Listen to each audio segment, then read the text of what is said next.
नमस्कार प्रिय विद्यार्थियों, स्वागत है आपका वीकेएस फिजिक्स एकेडमी में। बीएससी बीएड के एग्ज़ाम चल रहे हैं और लगभग सभी क्लासेस की वीडियो हमने पहले ही अपलोड कर दी हैं और कुछ क्लासेस जो हैं BSc second year, BSc BEd second year और एक paper BSc BEd first year का हम अपलोड नहीं कर पाए थे, काफ़ी बिजी शेड्यूल होने के कारण। लेकिन ऑप्टिक्स की जो इम्पोर्टेंट क्वेश्चन है, शॉर्ट क्वेश्चन, उसकी वीडियो मैंने पहले अपलोड कर रखी हैं। और आज हम बीएससी बीएड सेकेंड ईयर का जो सेकंड पेपर है काइनेटिक एंड थर्मोडायनेमिक्स का, उसके मोस्ट इंपॉर्टेंट क्वेश्चन आपको बता रहे हैं।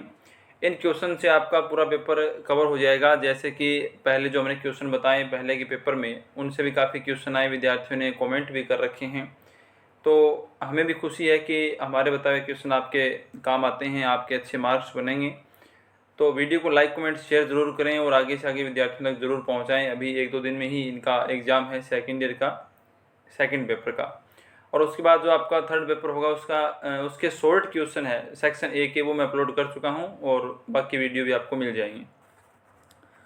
तो यहाँ से लगभग आपके पिछले पेपर्स के अंदर 80% तक पर्सन आए हैं जो हमने बताए थे। तो पेपर 2 है ये। चलिए शुरू करते हैं। BSc BEd part second exam 2023 paper आपका सेकंड। तो यहाँ पर आप देख सकते हैं ये क्वेश्चन आपके लिए बहुत ज़्यादा हेल्पफुल रहेंगे। 5 मिनट के क्वेश्चन मैं आपको बता रहा हूँ टोटल। तो ऊर्जा समविभाजन नियम क्या होता है, इसका स्टेटमेंट, स्वतंत्रता की कोटि क्या होती हैं, डिग्री ऑफ फ्रीडम, CRMS वर्ग माध्यम मूल वेग क्या होता है, ब्राउनी गति जिगजैग मोशन किसे कहते हैं, और क्रांतिक नियतांक। क्रांतिक नियतांक जैसे क्रांतिक दाब है, क्रांतिक ताप है, क्रांतिक आयतन है, TC, VC, PC, ये जो है इनकी वैल्यू वगैरह, ये नॉर्मल से टॉपिक हैं, इनको आप ध्यान रखें, आपसे पूछे जा सकते हैं। इसके बाद जूल थॉमसन गुणांक जो है, जूल थॉमसन प्रभाव क्या होता है, इस प्रकार से इसके अंदर इसमें एंथैल्पी वगैरह, ये सारी बातें जो हैं, ये टॉपिक काफ़ी इंपॉर्टेंट है। एक है व्युत्क्रमण ताप। व्युत्क्रमण ताप वो ताप होता है जिस पर जूल थॉमसन प्रभाव की दिशा है वो बदल जाती हैं। लैम्डा बिंदु, लैम्डा रेखा जो हीलियम वाले टॉपिक के अंदर आता है, काफ़ी इंपॉर्टेंट है। बोयल ताप है। इसके अलावा शून्यांकीय नियम, देखो ऊष्मागतिकी के जो चारों नियम है, शून्यांकीय नियम, प्रथम नियम, द्वितीय नियम और आपका नेनसेल्ट ऊष्मा प्रमेय यानी तृतीय नियम, चारों में से किसी का भी स्टेटमेंट आपसे पूछ सकते हैं। स्टेटमेंट सबके आपको ध्यान होने चाहिए। शून्यांकीय नियम, प्रथम नियम, द्वितीय नियम और तृतीय नियम। उसके बाद मुख्य रूप से उत्क्रमणीय और अनुत्क्रमणीय प्रक्रम क्या होते हैं। तो उत्क्रमणीय ज़्यादा इंपॉर्टेंट है हमारे। उत्क्रमणीय प्रक्रम क्या होता है। इसके बाद एंट्रोपी, एंट्रोपी किसे कहते हैं, परम शून्य ताप किसे कहते हैं, ऊष्मागतिकी विभव जैसे वो हेल्महोल्ट्ज़ मुक्त ऊर्जा है, गिब्स ऊर्जा है, ठीक है, आंतरिक ऊर्जा है, ये सारे ऊष्मागतिकी विभव हैं। तो इनके जो रिलेशन है वो भी ध्यान रखें। ये आपके ऊष्मागतिकी संबंध वाले चैप्टर में मिल जाएगा आपको चौथे यूनिट के अंदर। और ऊष्मागतिकी चर भी जैसे ताप, दाब, आयतन है, ये एंट्रोपी हैं, ऊष्मागतिकी चर कहलाते हैं। इनकी परिभाषा भी आप याद रखें। इसके बाद रुद्रोष्म विचुंबकन जो है, डायमेटिक जो एडियाबैटिक डायमैग्नेटिज्म है, रुद्रोष्म विचुंबकन, वो क्या होता है। क्लासियस कैल्कुलस समीकरण जो है, ये किस प्रकार की समीकरण है, इसमें क्या होता है, इसका डेरिवेशन भी आपसे 3 नंबर में पूछ सकते हैं।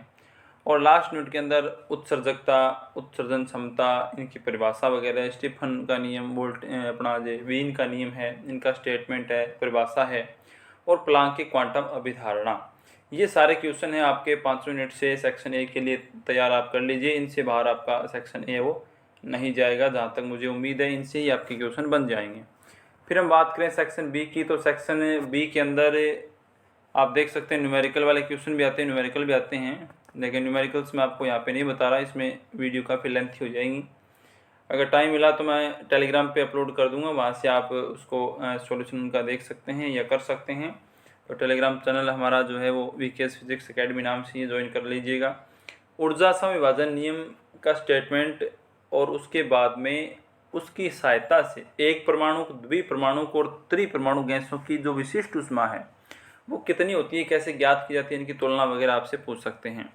इसके बाद जो अपना ये एक माध्यम मुक्त पथ वाला चैप्टर है, अभिगमन घटनाएं वाला, उसमें ऊष्मा चालकता गुणांक के है, शांतता गुणांक नीटा है, एक विषण गुणांक डी भी होता है, लेकिन ये के और नीटा ज़्यादा इंपॉर्टेंट है, और CV यानी विशिष्ट ऊष्मा जो है, इनमें संबंध आपको निकालना आना चाहिए। बिल्कुल छोटा सा पॉइंट है, किताब में आपको मिल जाएगा, नोट्स में मिल जाएगा, और शायद हमारे टॉपिक जो हमने अपलोड कर रखे हैं चैनल पे उनमें भी मिल जाए।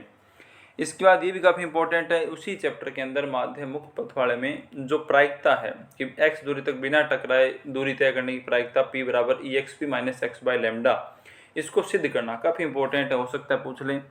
इसके अलावा जो अपना आदर्श गैस वाला चैप्टर है स्टार्टिंग का, उसमें दाब की व्याख्या किस प्रकार से हम करते हैं, जो अपना लास्ट में फॉर्मूला निकालते हैं घन बना के, सिंपल सा ही है, वो कभी कभी आ जाता है 5 नंबर के अंदर। इसके अलावा जो मैंने आपको क्रांतिक नियतांक बताए TC, PC, BC, इनमें संबंध ज्ञात करना। इसके बाद पुनर्निवेशी शीतलन जो है वो क्या होता है, पुनर्निवेशी शीतलन की विधि वगैरह पूरी इंपॉर्टेंट है।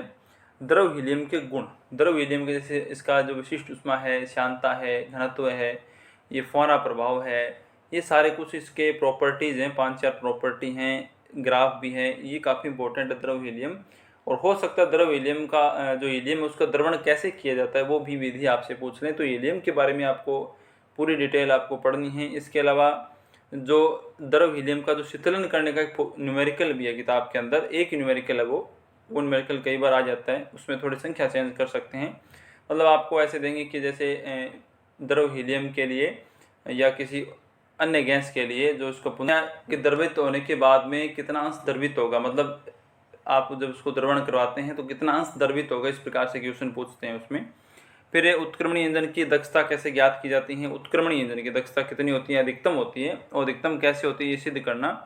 फिर अनुत्क्रमणीय और जो उत्क्रमणीय प्रक्रम है उनमें एंट्रोपी क्या होती है, उत्क्रमणीय में तो हम कांस्टेंट सिद्ध करते हैं और अनुत्क्रमणीय में हम एंट्रोपी वृद्धि बताते हैं। फिर इसके बाद में द्वितीय नियम जो स्टेटमेंट है केल्विन का है, क्लासियस का है, ये काफ़ी इंपॉर्टेंट है। प्लांक सूत्र आ जाएगा लास्ट में, प्लांक सूत्र।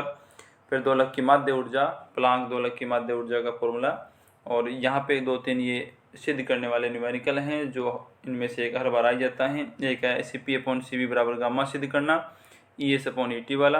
किताब में आपको सारे सॉल्यूशन इनके मिल जाएंगे। CP-CV बराबर T, डेल P/ΔTV और dV/dtP। तो यहाँ पे डेल भी लिखा जा सकता है। तो एक तो इसी संबंध से CP-CV बराबर R सिद्ध करना, आदर्श गैस के लिए हो जाएगा ये, और एक इससे ये CP-CV बराबर TET/V² ये सिद्ध करना। ये सारे क्वेश्चन जो हैं वो आपके सेक्शन बी के लिए रहेंगे 5 मिनट से। इसके बाद सेक्शन सी की हम बात करें तो सेक्शन सी में पिछली बार आया था आपके ऊष्मा चालकता गुणांक के ऊपर, जो माध्यम मुक्त पथवाड़ा यूनिट है वहाँ से। अब की बार शांता गुणांक के फॉर्मूला सिद्ध करना काफ़ी इंपॉर्टेंट है। शांता गुणांक और ऊष्मा चालकता गुणांक जो हैं इनकी वीडियोस भी मैंने शायद चैनल पे अपलोड कर रखी है, काफ़ी पहले अपलोड किए थे, शायद 2-3 साल भी हो गए होंगे, तो आप सर्च करके देख लीजिएगा अगर आपको टॉपिक ना मिले। इसके बाद रुद्रोष्म विचुंबकन क्या होता है, पूरी प्रोसेस इसकी आपको पढ़नी है। देखो इसके अंदर एक डेरिवेशन भी है, डेरिवेशन नहीं पूछा जाता है, इसकी कार्य प्रणाली है, डायग्राम है, पूरी विधि कि इसमें क्या होता है, अनुचुंबकीय लवण का रुद्रोष्म विचुंबकन कैसे करवाते हैं, क्या प्रोसेस है, ये सारी विधि आपको इसकी तैयार करनी, डायग्राम और विधि तैयार करनी है। मैक्सवेल समीकरण, मैक्सवेल की 4 समीकरण है, उन चारों का संबंध क्या होता है, कैसे आपको उसको प्रूफ करना है, ये पूरा आप तैयार कर लीजिएगा। हो सकता है मैक्सवेल समीकरण सीधी सेक्शन ए में पूछ लें कहीं पर, या फिर उनको संबंध भी आपसे पूछ सकते हैं बड़े क्वेश्चन में। फिर प्लांक विकिरण सूत्र है, पूरा का पूरा डिटेल से प्लांक विकिरण सूत्र क्या है, आवर्ती के पदों में हो सकता है, वेवलेंथ के पदों में हो सकता है। एंट्रोपी वृद्धि का सिद्धांत जो है वो सेक्शन बी में भी पूछ सकते हैं, सेक्शन सी में भी पूछ सकते हैं। और कृष्णिका वक्र जो है, कृष्णिका का जो ग्राफ बनाते हैं प्रैक्टिकली, उसमें किस प्रकार से वेरिएशन है वो क्या बताता है। और लास्ट में कार्नो चक्कर, कार्नो चक्कर वो 4 प्रकार के हम कार्य निकालते हैं, 2 समतापी के लिए, 2 रुद्रोष्म के लिए, और टोटल वहाँ पे हम लास्ट में जो वर्क निकालेंगे वहाँ से दक्षता वगैरह निकालेंगे। तो वो कार्नो चक्कर आपका कंप्लीट क्वेश्चन है, वो आपसे पूछ सकते हैं, क्योंकि कार्नो चक्कर पहले नहीं आया है। कार्नो चक्कर की बात कर रहा हूँ, कार्नोपर में अलग है, कार्नो चक्कर अलग है। कार्नोपर में तो स्टेटमेंट है कि किसी भी अनुत्क्रमणीय किसी भी उत्क्रमणीय इंजन की दक्षता वो सर्वाधिक होती है, तो वो कार्नोपर में है, और यहाँ पर कार्नो चक्र की बात हो रही है। तो उम्मीद है कि ये क्वेश्चन आप अच्छे से तैयार कर लेंगे तो यहाँ से आपका पूरा पेपर कवर हो जाएगा। और मुझे विश्वास है कि आप वीडियो को लाइक कमेंट शेयर ज़रूर करेंगे और चैनल को सब्सक्राइब कर लेंगे अगर आप पहली बार चैनल पर आए हैं, क्योंकि भविष्य में हमेशा आपको इस चैनल के माध्यम से सहायता प्राप्त होती रहेगी। और आपकी जो भी कोई रिक्वायरमेंट्स हों, जो भी कमेंट्स हों, जो भी आपको कुछ पूछना हो तो आप कमेंट कीजिएगा, और आपकी जो भी परेशानी है उसे दूर करने का पूर्ण प्रयास किया जाएगा। कई बार वक्त नहीं मिल पाता है वीडियोस डालने का, लेकिन फिर भी कोशिश करते हैं जैसे टाइम मिले तो आप सभी विद्यार्थियों की ज़रूरतों का ध्यान रखा जाए। तो मिलते हैं नेक्स्ट वीडियो में। धन्यवाद।